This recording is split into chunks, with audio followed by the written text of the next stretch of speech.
اعوذ باللہ من الشیطان الرجیم بسم اللہ الرحمن الرحیم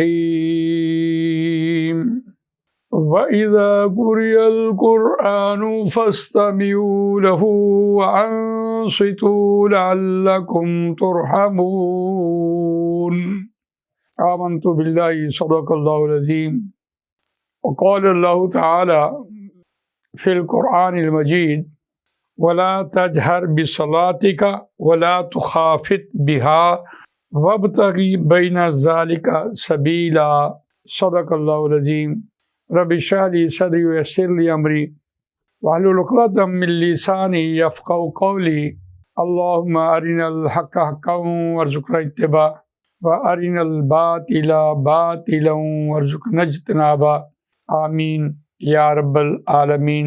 دوستو اور بزرگو، اللہ تعالیٰ نے انسان کو دو ایسی قوتیں عنایت فرمائی ہیں جو کبھی بیک وقت استعمال نہیں ہوتی۔ ایک قوت سننے کی ہے، کان کی، اور دوسری قوت بولنے کی ہے۔ آپ دیکھیے، جیسے ہم داہنا ہاتھ ایک طرف اور بائیں ہاتھ دوسری طرف بیک وقت نہیں گھما سکتے، اسی طرح سننے کی طاقت اور بولنے کی طاقت بیک وقت استعمال نہیں کر سکتے۔ اگر ہم سن رہے ہوتے ہیں تو بول نہیں پاتے، اور جب ہم بول رہے ہوتے ہیں تو ہم سن نہیں پاتے۔ یہ کمال حکمت اللہ تعالیٰ نے انسان کو دی ہے۔ اگر ہم ان دو قوتوں کے اعتبار سے اپنی نمازوں کو دیکھیں تو جہاں 3 نمازیں ہماری جہری ہیں اور 2 نمازیں ہماری سری ہیں، ظہر اور عصر یہ سری نمازیں ہیں، فجر مغرب اور عشاء وہ جہری نمازیں ہیں۔ گویا اگر ہم ان دو صلاحیتوں کو اپنے نماز کے اوقات میں دیکھیں اور نبی اکرم صلی اللہ علیہ وسلم کا ایک عمل دیکھیں تو کمال حکمت ہمارے سامنے آتی ہے، اور اس کو ہم قرآن مجید کی اس آیت سے استدلال لیتے ہیں وَإِذَا قُرِئَ الْقُرْآنُ فَاسْتَمِعُوا لَهُ وَأَنصِتُوا لَعَلَّكُمْ تُرْحَمُونَ۔ شاید کہ تم رحم کیے جاؤ۔ اگر رحمت اٹھا لی جائے تو انسان بے بس ہے۔ کہا کیا جا رہا ہے؟ اور جب قرآن مجید پڑھا جائے بس غور سے سنو اسے اور خاموشی اختیار کرو، چپ رہو، شاید کہ تم رحم کیے جاؤ۔ اس آیت پہ ہم دیکھتے ہیں عام طور پر بازاروں میں قرآن مجید کی تلاوت ہو رہی ہوتی ہے، دنیا اپنے کام کاج میں لگی ہوتی ہے، کون سا احترام؟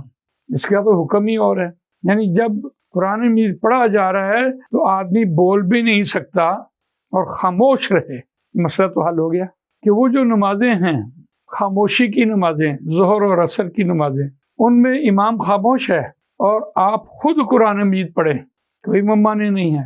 اور جب قرآن مجید سن رہے ہیں فجر کی نماز میں، مغرب کی نماز میں، عشاء کی نماز میں، تو پھر آپ پڑھیں نہیں۔ وہ جو کہا جا رہا ہے ایک حدیث کے حوالے سے کہ اس شخص کی نماز نہیں ہوتی جس نے سورہ فاتحہ نہیں پڑھی، تو ہاں، جب امام خاموش ہو اور اسے وقفہ دینا چاہیے تاکہ جو پیچھے مقتدی ہے اس وقفے کے دوران پڑھ لے۔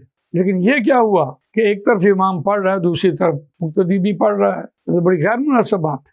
مجھے تو اس میں کوئی اشکال نہیں نظر آیا، لیکن آپ دیکھتے ہیں کہ 2 نمازیں ظہر اور عصر ان کو کیوں خاموش پڑھا گیا، وہ جو 3 نمازیں ہیں ان کو کیوں جہری پڑھا گیا؟ یقینی بات ہے مکے کا دور ہے اور کاروباری ٹائم ہے، نماز میں خیالات کا آنا مسٹ ہے، اور خیالات کو کیسے چھٹکا جائے میں آپ کے سامنے اردو بول رہا ہوں، آپ سمجھ رہے ہیں تو عمل ہو جائے گا۔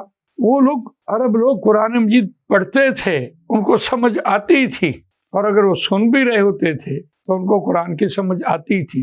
قرآن مجید کا سمجھ کر پڑھنا باطل خیال کو رد کر دینا ہے۔ دنیاوی جتنے خیالات ہیں کاروباری ٹائم میں انسان کے ذہن میں خیالات آتے ہیں، کس سے لینا ہے، کس کو دینا ہے، تو یقیناً جب وہ خود قرآن مجید پڑھے گا دنیاوی خیالات ختم ہو جائیں گے۔ ایک بنیادی وجہ تو یہ رہی۔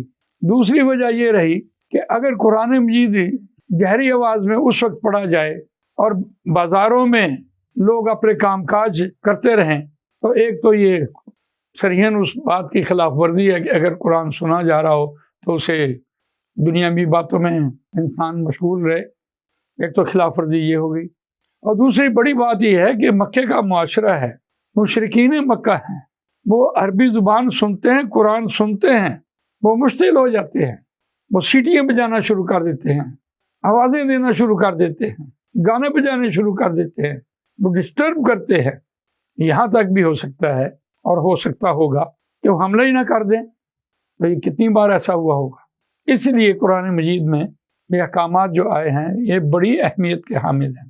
ہاں، جب گھروں میں چلے جائیں، مغرب کی نماز ہو، عشاء کی نماز ہو اور فجر کی نماز ہو، تو دنیا اپنے اپنے گھروں میں جا کے سو رہی ہے۔ اب آپ قرآن پڑھ رہے ہیں تو بھی سمجھ رہے ہیں، بول رہے ہیں تو بھی سمجھ رہے ہیں۔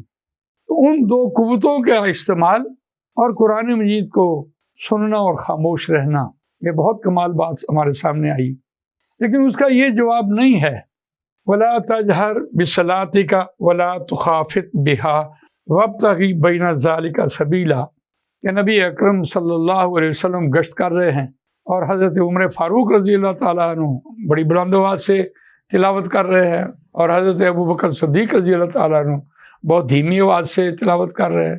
تو آپ نے ان کو دونوں کو اس آیت کے حوالے سے معنی عربی کے اعتبار سے بات کی ہے۔ یہ آیت اس پر اس آیت کا اطلاق نہیں ہوتا کہ جو سری نمازیں اور جہری نمازیں ہیں وہ کیوں دی گئی ہیں اور کیوں پڑھی جائیں۔ بہرحال یہ بات درست ہے کہ نبی اکرم صلی اللہ علیہ وسلم کے دور میں جو چیز مکمل ہوگی سو مکمل ہو گئی، لیکن کوئی انہونی بات نہیں ہے کہ جہاں تک انسان نہ پہنچے۔ تو آیت ہمیں بتا رہی ہے کہ تم پر رحم کیا جائے گا بشرطے کہ قرآن مجید کا وہ ادب اور احترام ہمارے پیش نظر ہو اور ہم اسے سمجھیں اور اس پر عمل کریں، تاکہ ہمارے ذہنوں میں جو دنیوی خیالات آتے ہیں ان کا کلا کما ہو جائے۔ جزاک اللہ خیر۔ اللہ تعالیٰ مجھے آپ کو قرآن مجید پڑھنے، سمجھنے، اس پر عمل کرنے، اس کو دوسروں تک پہنچانے کی توفیق عطا فرمائے۔ سبحانک اللہم و بحمدک، نشہد ان لا الہ الا انت، نستغفرک و نتوب الیک۔